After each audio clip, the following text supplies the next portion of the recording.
అంటే మరి దానికి అప్పుడు కేంద్రం ఎలా ఇస్తుంది? ఇప్పుడు దాన్నే ఇవ్వట్లేదని కదా మొదట ఇచ్చిన DPRకి దీనికి కంప్లీట్ గా మారిపోయింది. చాలా పెద్ద సమస్య. 20,000 నుంచి దీంట్లో 50,000 రాజకీయం సంపాదించుకోవాలన్న ఆలోచనల చుట్టూ వచ్చింది దరిద్రం.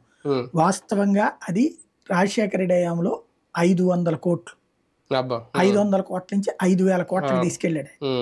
5,000 కోట్ల నుంచి దాన్ని కిరణ్ కుమార్ రెడ్డి టైం అంటే రోసయ్య టైంకి 8,000 కోట్లు అనుకున్నారు కానీ బడ్జెట్ ఏమి ఇవ్వాల. ఎందుకంటే అది రాజశేఖర రెడ్డి పేరు వస్తుందని కేంద్రం ఫీల్ అవుతున్నది కాబట్టి కాంగ్రెస్, రోసయ్య దాని జోలికి పోవాల. కిరణ్ కుమార్ రెడ్డి వచ్చాక మళ్ళీ దానికి ఏం చేశాడంటే అప్పుడు రాష్ట్రం విడిపోతుంది కదా, ఆ టైంలో అందరిని సంతృప్తిపరచడానికి పదవులు ఇచ్చుకొచ్చింది కేంద్రం. చాలా మందికి మంత్రులు ఇచ్చింది కేంద్ర మంత్రులు. కావూరి అప్పుడు బోల్డ్ అంతమంది పురంధేశ్వరి వీళ్ళందరూ మంత్రులు అయినప్పుడే. ఆ టైంలో అలా మంత్రికి అవకాశం దొరకనటువంటి ఆంధ్ర ఎంపీ అయినటువంటి రాయపాటికి ట్రాన్స్ట్రాయ్ ఇది ఇచ్చారు. తద్వారా కాంపెన్సేట్ చేయడం అంతవరకు నడిచింది. దానికి అప్పు కూడా ఇచ్చారు తీసుకోమని. అట్లాగా నడిచింది.